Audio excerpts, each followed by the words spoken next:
예, 오늘 말씀의 제목은 불편을 선택하는 바른 신앙의 삶입니다. 3주 전쯤 전에 사역했던 교회의 청년을 만나게 되었습니다. 이 청년은 저와의 추억을 회상하며 제게 이런 말을 해주었습니다. 목사님이 계실 때에는 믿음이 뭔지 잘 배울 수 있어서 좋았어요. 목사님 저에게 이 말은 대단히 큰 칭찬으로 들렸습니다. 그런데 그 후의 말이 저에겐 참 감동이 되었습니다.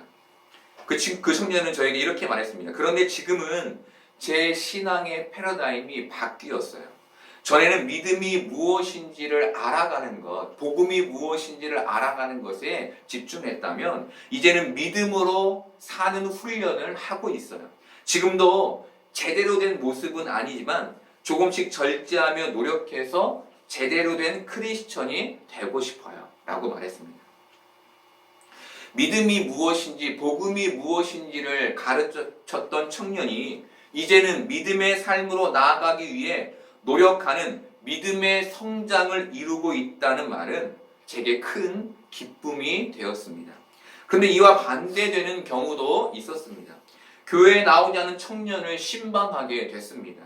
삶의 어려움과 문제들을 듣고 난 후 그렇지만 기도와 말씀 그리고 주의를 지키는 일은 꼭 지켰으면 좋겠다라고 말해 주었습니다. 그런데 그 청년의 대답이 저를 당혹스럽게 했습니다. 그 청년이 저에게 저는 교회에는 나가고 싶지 않아요.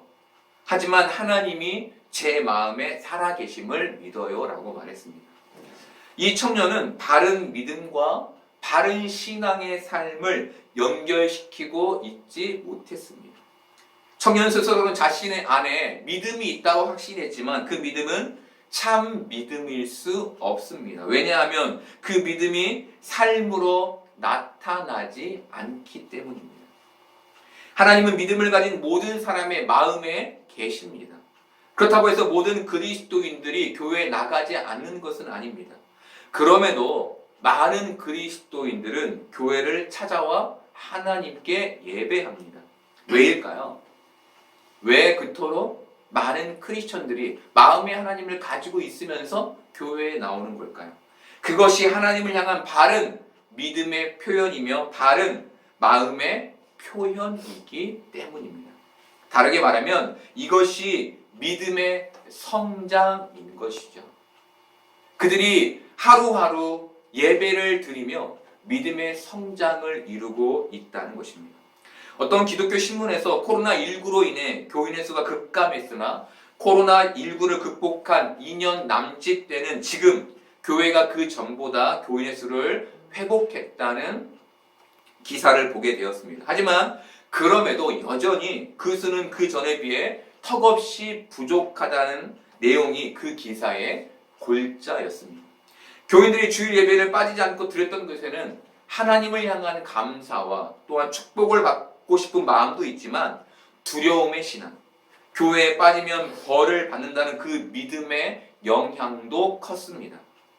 하지만 코로나19를 통해 교인들은 반드시 교회에 나가서 예배를 드리지 않아도 된다는 것을 알게 되었고 혹 교회를 빠질지라도 자신에게 아무런 일도 일어나지 않는다는 것을 경험하게 되었습니다.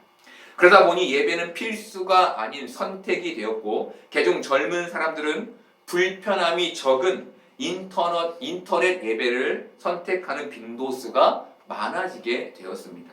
소위 취사 선택형 예배를 드리게 된 것입니다. 취사 선택형 예배는 삶의 우선순위가 하나님이 아닌 자신이 되는 것을 말합니다. 내 상황에 따라서 예배를 드릴 수도 있고 드리지 않을 수도 있고 인터넷 예배를 선택할 수도 있고 그렇지 않을 수도 있는 것이죠. 나로 인해 하나님께서 받으실 하나님이 주인 되신 하나님 중심의 생각이 아니라 나 중심의 사고를 하는 것이 취사 선택형 예배입니다. 예를 들어 아이들이 어린 가정이 예배를 드리기 위해 아이들을 씻기고 깨끗한 옷으로 갈아입히고 교회에 데려와 교육부서에 데려다주는 일이 너무 귀찮아서 집에 거실에 있는 TV를 켜고 옷도 갈아입지 않은 채 씻지도 않은 채 예배 방송을 튼 후에 예배를 드렸다고 해봅시다. 그 마음이 어떨까요? 과연 그 마음이 온전히 살아계신 하나님을 향하고 있다고 말할 수 있을까요? 아이들이 간식을 달라고 떼를 쓰고 어떤 순서의 제재도 없어서 화장실을 들락날락 할 수 있다면 그 마음이 어떨까요? 온전히 하나님을 향할 수 있을까요? 100이면 99는 그렇지 못할 것입니다. 이것은 현재에는 큰 문제가 없어 보입니다. 하지만 시간이 흐르면 이 불편함을 감수하지 않은 선택으로 인해 오프라인 예배는 붕괴하게 될 것이고, 그것은 시간이 흘러 수천 년간 이어져 왔던 공간 예배, 이 예배당 교회 안에 모여들던 예배의 종말을 가져오게 될 것입니다. 어떤 사람들은 시대의 변화에 따라 교회의 체질이 바뀌어야 한다고도 말합니다. 교회의 오프라인 예배가 이제는 체질을 바꿔 온라인 예배로 바뀌어야 한다는 것입니다. 하지만 이것은 인간의 한계를 간과한 생각입니다. 인간은 미각, 촉각, 후각, 청각, 시각이라는 오감의 지배를 제약을 받습니다. 이것은 인간이 오감의 영향 아래에 있다는 것을 의미하며 이 오감을 피할 수 없다는 것도 의미합니다. 저는 고등학교 3학년 일요일 의무 자율학습으로 인해 주일에 교회를 한 달 동안 가지 못한 적이 있었습니다. 예배에 참석하지 못하는 것으로 인해 마음이 어려웠던 저는 선생님을 찾아가서 주일에 교회를 다녀오고 싶다는 말씀을 드렸고, 선생님은 승낙을 해 주셨습니다. 승낙을 받은 저는 그날 오전 자율학습을 마친 후에 오후에 교회를 가게 되었습니다. 한 달 만에 찾아간 교회는 제게 너무 새로운 곳이었습니다. 늘 맡던 냄새가 새롭게 느껴졌고 늘 듣던 사람들의 말소리가 새롭게 들렸습니다. 또 강대상과 교회의 기물들이 새롭게 보였고 문 손잡이의 촉감까지도 제게 새롭게 느껴졌습니다. 저는 지금도 이 감각을 잊지 못합니다. 왜냐하면 이 모든 감각이 제게 하나님을 기억하게 했기 때문에. 자리에 앉아있는 이 느낌, 이 교회에 왔을 때의 이 냄새, 이 사람들의 말소리, 이 모든 것들이 저로 하여금 하나님을 기억하게 한 것입니다. 여러분, 우리 성찬식을 합니다. 그렇죠? 성찬식을 왜 하는 겁니까? 하나님을 기억하는 겁니다. 내가 처음 세례를 받고 성찬했을 때 그 감격을 성찬을 통하여 지속적으로 경험하는 것이죠. 하나님을 기억하는 것. 그것이 성찬의 의미인 것이죠. 인간은 단지 영으로만 하나님을 예배하는 존재가 아닙니다. 인간은 오감을 통해 하나님을 예배하도록 만들어진 존재인 것입니다. 바른 믿음이 바른 신앙의 삶을 만든다는 것에는 그 누구도 이견이 없을 것입니다. 하지만 바른 믿음이 바른 신앙의 삶으로까지 나아가려면 세상의 불편을 감수하는 신앙의 걸음, 신앙의 선택이 필요한 겁니다. 오늘도 많이 피곤하셨죠? 그런데 바른 신앙을 선택하기 위해 여러분들이 씻고 옷을 갈아입고 걸음을 옮겨 이 자리에 오셨죠. 이 바른 선택이 바른 신앙인 것입니다. 이것은 편한 신앙의 탈피를 의미합니다. 편에서는 바른 신앙의 선택을 할 수 없음을 의미하는 것이죠. 한마디로 말하면 구원 받았으니 나는 됐어 의 신앙으로는 안 된다는 것입니다. 구원을 받았으니 구원을 살아내는 믿음의 삶이 필요하다는 것이죠. 오늘 예수님은 우리에게 바른 신앙의 삶을 두 가지 불편을 감수하시는 것으로 보여주십니다. 첫 번째는 세례를 직접 주지 않고 제자들을 통해 세례를 베푸신 것입니다. 바리새인들 사이에 예수님께서 제자를 삼고 세례를 베푸시는 것이 요한보다 많다는 얘기가 돌았습니다. 이 당시 유대인들과 바리새인들은 세례 요한에게 받는 세례를 아주 명예롭게 여겼습니다. 왜냐하면 모든 사람들이 세례 요한을 존경했기 때문입니다. 그런데 예수님에게 세례를 받기 위해 사람들이 모여들게 되면서 세례 요한의 그 큰 입지가 줄어들게 되면서 자신이 받았던, 세례 요한이 받았던 그 명예조차도 축소되게 된 것입니다. 그래서 그 전에 예수라는 사람이 당신의 세례를 빼앗아 갔다라는 말을 했던 것이죠. 그런데 사도 요한이 2절에서 이렇게 말합니다. 예수께서 친히 세례를 베푸신 것이 아니요 제자들이 베푼 것이라. 이 말은 우리가 읽기에, 우리가 해석하기에 예수님이 요한의 세례를 빼앗은 것이 아니라는 변명처럼 들립니다. 예수님은 가만히 계셨는데 제자들이 나서서 그런 모양새, 마치 예수님이 세례 요한의 세례를 빼앗은 것 같은 모양새가 된 것처럼 들립니다.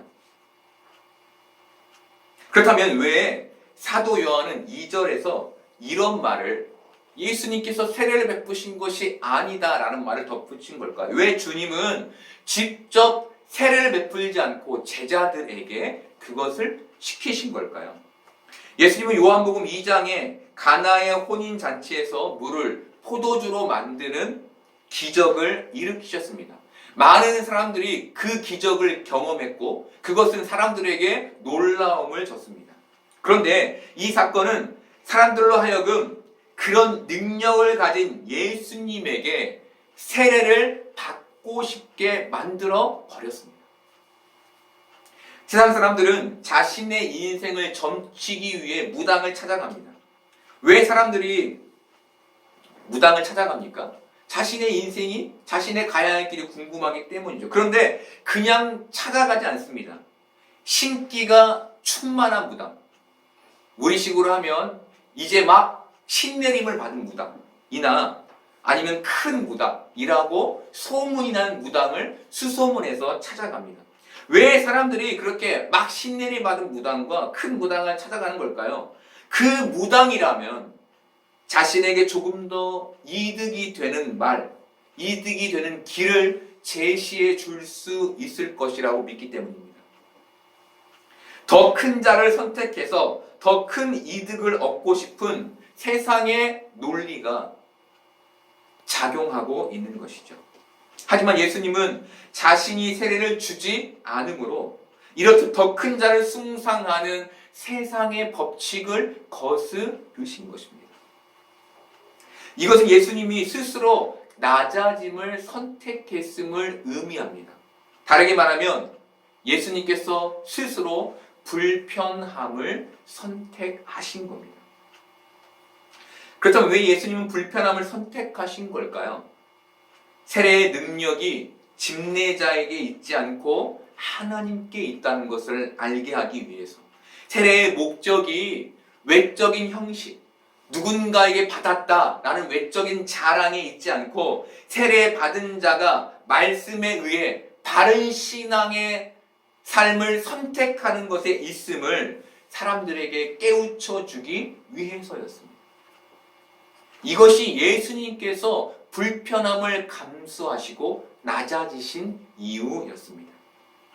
예수님은 우리에게 바른 신앙의 삶을 보여주시며 그리스도인인 너희 역시 신앙으로 불편함을 선택하는 바른 신앙의 삶, 불편함을 감수하는 바른 신앙의 삶을 살아야 함을 보여주신 것입니다.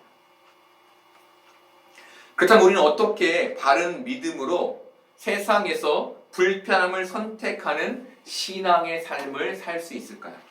하나님의 말씀을 마음속에 깊이 새김으로 가능합니다. 즉, 말씀을 붙들고 자신의 삶에 구체적으로 적용하려는 노력을 할 때 바른 신앙의 삶을 살기 위해 그 불편함, 신앙을 선택하는 것은 늘 세상을 거슬러야 하는 불편함이 있죠. 그 불편함을 노력할 때 이 노력이 바른 신앙의 삶을 만들어내는 것입니다. 제가 청년들에게 하는 말이 있습니다. 그것은 제발 술을 좀 줄여라. 마셔도 막 포금하지 말고 적게 마셔라. 늘 말해줍니다. 왜 그렇게 얘기해 주냐면 바른 신앙의 삶은 술을 줄여가는 것에 있기 때문입니다. 세상 사람들과 함께 어울려 술을 마시는 건 너무나 좋은 문화이지만 네가 크리스천이라면 그것을 조금은 거스르려는 노력을 해야 한다는 것이죠. 바른 신앙의 삶을 선택하는 노력이 불편함을 감수할 때 가능한 것입니다. 베드로는 주여 형제가 내게 죄를 범하면 몇 번이나 용서하여 주리이까 7번까지 하오리이까? 라고 예수님께 질문했습니다. 이것은 자신의 자신을 과시하려는 베드로의 질문이었습니다. 이 당시 랍비들은 유대인들에게 죄인을 3번까지 용서하라고 가르쳤습니다. 그런데 베드로는 그 2배가 넘는 내가 7번까지 사람을 용서하겠다고 예수님께 말한 것이죠. 베드로의 이런 노력은 칭찬받을 만한 것입니다. 하지만 이런 베드로에게 예수님은 7번씩 70번이라도 죄인을 용서하라고 말씀해 주셨습니다. 바른 신앙은 나를 크게 보이게 하기 위한 어떤 기준을 삼아놓고 여기까지라는 그 기준까지의 노력이 아니라 세상에서 불편함을 선택하는 그 노력, 끊임없는 그 노력에 있음을 말씀해 주신 것입니다. 네가 원하는, 네가 할 수 있는 이만큼이 아니라 바른 신앙의 선택은 말씀을 근거로 하여 그 어렵지만 불편한 선택을 지속적으로 해 나가는 것에 있음을 말씀해 주신 것이죠. 중요한 것은 이것이 우리를 향한 하나님의 무한한 사랑을 내포하고 있다는 것입니다. 지금도 하나님께서 죄로 더러워진 우리를 사랑으로 안으시기 위해 그 불편함을 감수하고 계신다는 것이죠. 하나님의 사랑이 말씀으로 우리에게 전해지고 있는 것입니다. 그리고 그 말씀으로 너희 역시 그 불편함을 감수하는 바른 신앙의 선택을 하라고 말해 주는 것입니다. 예수님은 이것이 곧 바른 신앙의 삶이며 바른 믿음이라고 우리에게 말씀해 주시는 것입니다. 둘째는 유대에서 갈릴리로 가시기 위해 예수님께서 사마리아를 통과하신 것입니다. 사마리아 지역은 북이스라엘의 수도였습니다. 그런데 북이스라엘은 아수르의 침략으로 멸망하게 됐습니다. 이때 아수르는 점령한 민족을 온전히 흡수하기 위해 이주 정책을 폈고 사마리아 사람들을 아수르로 끌어감과 동시에 자신들이 점령한 타 민족을 사마리아 땅에 이주해 놓았습니다. 이것으로 사마리아는 혼혈 민족이 되었고 종교 역시 유대교와 이방 종교가 섞인 혼합 종교가 되고 말았습니다. 이것은 순수 혈통을 아주 중요하게 여기던 유대인들에겐 대단히 부정한 것이었고 유대인들은 그 부정한 사마리아를 통과하면 훨씬 빨리 갈 수 있는 길을 두고 부정한 지역을 통과하지 않기 위해 돌아서 2배나 멀리 돌아서 갈릴리로 갔습니다. 그런데 이런 곳에 유대인이신 예수님이 불편을 감수하고 들어가신 겁니다. 그렇다면 왜 예수님은 불편함을 감수하면서까지 사마리아 땅에 들어가신 걸까요? 우리에게 불편을 감수하는 신앙의 모습을 보여주시기 위해서. 더 근본적인 이유는 여인에게 구원을 주시기 위해서였습니다. 사랑하기 때문에 사랑함으로 불편을 감수한 것입니다.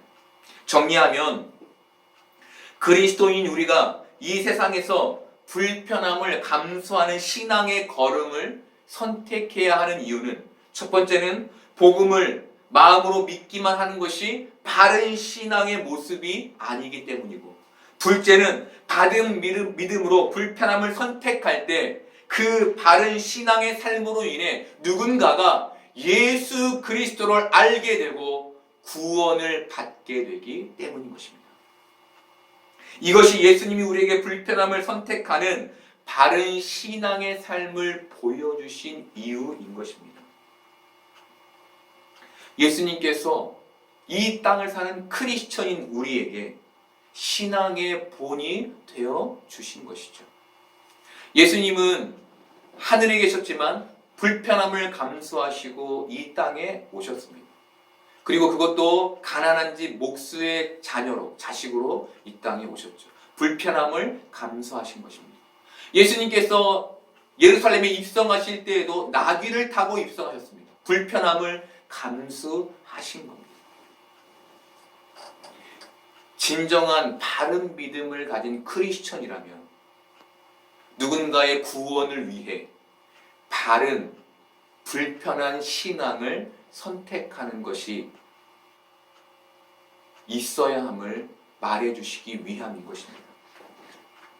그렇다면 예수님은 어떻게 불편함을 감수하며 바른 신앙의 삶을 선택할 수 있었을까요? 예수님 안에 바른 하나님의 말씀이 있었기 때문이었습니다. 즉, 바른 말씀을 붙드는 바른 믿음만이 불편하지만 바른 신앙의 삶을 선택하게 하고 그것으로만 바른 신앙의 삶을 살 수 있게 되는 겁니다. 우리는 성경을 해석할 때 자칫 우리의 마음대로, 우리의 생각대로 해석하는 경우가 있습니다. 근데 성경의 해석은 늘 하나님을 사랑하고 이웃을 사랑하는 것으로 해석되어져야 합니다. 그것이 나의 유익을 위한 해석이 아닌 하나님을 어떻게 사랑하고 이웃을 어떻게 사랑할 수 있는지로 해석될 때 우리가 바른 믿음을 가질 수 있게 되고 바른 믿음의 삶을 불편을 감수하며 선택할 수 있게 되는 것입니다. 여러분은 어떤 신앙을 가지고 계십니까? 하나님의 말씀 듣긴 들어도 삶으로 적용해내지 못하는 신앙을 갖고 있지 않습니까? 듣긴 들었는데 나는 거기까지는 아니야. 나는 거기까지는 못해. 라며 내 기준을, 베드로처럼 내 기준을 세워놓고 그것까지라고 정해놓고 넘어서지 못하고 있지는 않습니까? 불편함을 감수하지 않는 신앙은 선택하고 싶지 않아서 내 편한 신앙을 선택하며 나에게 유익이 되는 것을 선택하며 살고 있지 않습니까? 여러분, 그 신앙에서 예수님은 벗어나기를 우리에게 요구하십니다. 그것이 바른 믿음이라고 말씀하십니다. 혹 여러분 중에 말씀을 채우기만 하고 삶으로 살지 못하는 분이 계십니까? 그건 역시 예수님께서 바른 삶이 아니라고 우리에게 말씀해 주십니다. 바른 신앙은 바른 말씀을 토대로 불편하지만 바른 신앙의 삶을 선택할 때 이루어지는 것입니다. 오늘 이 자리에 오시기까지 여러분이 불편함을 감수하신 것처럼 이 세상을 살아가실 때 사람들을 향하여 조금만 불편함을 감수하면 여러분을 통해 많은 사람들이 예수 그리스도를 알게 되고 보게 되는 놀라운 일들이 일어나게 되며 그로 인해 구원을 그들이 얻게 되는 결과를 갖게 된다는 것입니다. 여러분, 바른 말씀으로 바른 믿음을 갖고 불편하지만 바른 신앙의 삶을 선택하여 여러분으로 인해 많은 영혼들이 구원함을 얻게 되기를 바랍니다. 그래서 여러분을 통해 구원의 소식이 이 교회에 들려오기를 소망합니다.